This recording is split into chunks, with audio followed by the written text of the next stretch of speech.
Procedure for solving dissolution questions. एक standard dissolution of partnership question को solve करने के लिए 4 स्टेप्स फॉलो कर सकते हैं। Number 1, formats.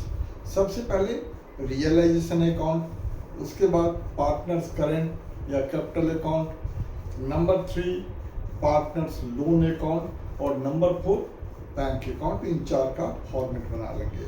स्टेप 2, डिसोल्यूशन का क्वेश्चन बनाने के लिए जो हमें बैलेंस शीट मिलती है डिसोल्यूशन के डेट की और जो एडजस्टमेंट्स मिलते हैं उस बैलेंस शीट के आइटम की पोस्टिंग इन 4 अकाउंट्स में जहां जहां पॉसिबल हो वहां करेंगे।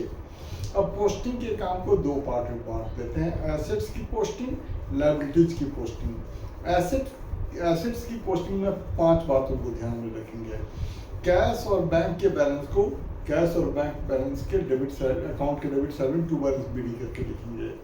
जो प्रोविजन फॉर डाउटफुल डेट्स होंगे उसको रियलाइजेशन के क्रेडिट साइड में पोस्ट कर देते हैं। नंबर 3, पार्टनर्स लोन हो, लोन टू पार्टनर हो तो उसको लोन अकाउंट के डेबिट साइड में 2 बैलेंस बीडी करके लिख देंगे। पास्ट लॉसेज जैसे profit and loss account and deferred revenue expenditure को पार्टनर्स कैपिटल अकाउंट के डेबिट साइड में प्रॉफिट शेयरिंग रेशियो में डिस्ट्रीब्यूट कर देंगे। और नंबर 5, रिमेनिंग एसेट्स को रियलाइजेशन के डेबिट साइड में पोस्ट कर देते हैं। अब लायबिलिटीज की पोस्टिंग। लायबिलिटीज की पोस्टिंग में 4 स्टेप्स फॉलो करेंगे। सबसे पहले कैपिटल को पार्टनर्स कैपिटल अकाउंट के क्रेडिट साइड में ट्रांसफर कर देते हैं। फिर पास्ट प्रॉफिट्स जैसे general reserve, profit and loss account, credit balance, contingency reserve, workman compensation reserve, इनको पार्टनर्स कैपिटल अकाउंट के क्रेडिट साइड में प्रॉफिट शेयरिंग रेशियो में डिस्ट्रीब्यूट कर देते हैं। अगर लोन बाय पार्टनर हो तो उसको loan by partners loan account के क्रेडिट साइड में बाय बैलेंस करके बीडी करके लिख देंगे और रिमेनिंग लायबिलिटीज को रियलाइजेशन के क्रेडिट साइड में पोस्ट कर देते हैं। थर्ड और सबसे इंपॉर्टेंट स्टेप है रियलाइजेशन का। रियलाइजेशन के बारे में रियलाइजेशन के काम को 2 पार्ट में बांटेंगे। वैसे रियलाइजेशन का मतलब होता है एसेट्स को डिस्पोज ऑफ कर देना, सेल कर देना, लायबिलिटीज को पे ऑफ कर देना। अब एसेट्स के रियलाइजेशन के काम को भी 2 पार्ट में बांट लेते हैं, एसेट्स का रियलाइजेशन, लायबिलिटीज का रियलाइजेशन। अब एसेट्स के रियलाइजेशन में 4 बातों को ध्यान में रखना चाहिए और इसमें एक ग्रेटर देन के साइन का मूवमेंट ध्यान में रखेंगे। एसेट्स को अगर कैश में सेल करते हैं तो रियलाइजेशन अकाउंट के क्रेडिट साइड में बैंक अकाउंट और बैंक अकाउंट के डेबिट साइड में टू रियलाइजेशन अकाउंट करके वो सारे एसेट्स लिख देंगे जो कि कैश में रियलाइज हुए हैं। नंबर 2, अगर किसी एसेट को कोई पार्टनर टेक ओवर करता है तो रियलाइजेशन अकाउंट के क्रेडिट साइड में बाय पार्टनर्स कैपिटल अकाउंट और कैपिटल अकाउंट के डेबिट साइड में टू रियलाइजेशन अकाउंट में उन्हें सारे एसेट्स को लिख देते हैं। नंबर 3, अगर कुछ एसेट्स कोई एसेट एक्सटर्नल लायबिलिटी को सेटल करने के लिए देते हैं तो उसकी कोई एंट्री नहीं होती है।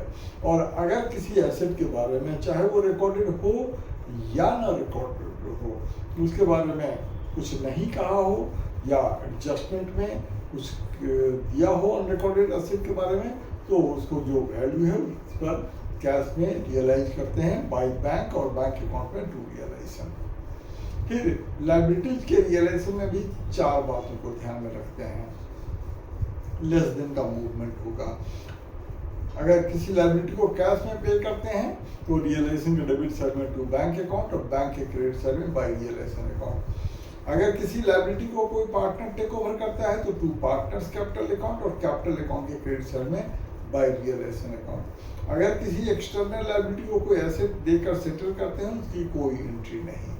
नंबर 4, अगर किसी लायबिलिटी के बारे में कुछ नहीं कहा है तो सिर्फ एक्सटर्नल लायबिलिटी को कैश में बुक वैल्यू पर पे करते हैं और अगर कोई अनरिकॉर्डेड लायबिलिटी हो उसको भी कैश में पे कर देंगे। जैसे instruction. 4th and last step balancing का। सबसे पहले रियलाइजेशन अकाउंट को बैलेंस करते हैं। क्रेडिट का टोटल ज़्यादा हो तो गेन ऑन रियलाइजेशन हुआ, डेबिट का टोटल ज़्यादा हो तो लॉस ऑन रियलाइजेशन हुआ। इस गेन या लॉस को प्रॉफिट शेयरिंग रेशियो में पार्टनर्स कैपिटल अकाउंट में ट्रांसफर कर देते हैं। फिर कैपिटल अकाउंट को बैलेंस करते हैं। कैपिटल अकाउंट का जो भी बैलेंस होगा वो कैश या बैंक अकाउंट में ट्रांसफर होगा। फिर लोन अकाउंट को भी बैलेंस करेंगे, इसका भी जो बैलेंस होगा वो बैंक अकाउंट में ट्रांसफर होगा। फिर बैंक अकाउंट टैली होना चाहिए। अगर बैंक अकाउंट टैली हो गया तो डिसोल्यूशन का क्वेश्चन सही सही बन गया।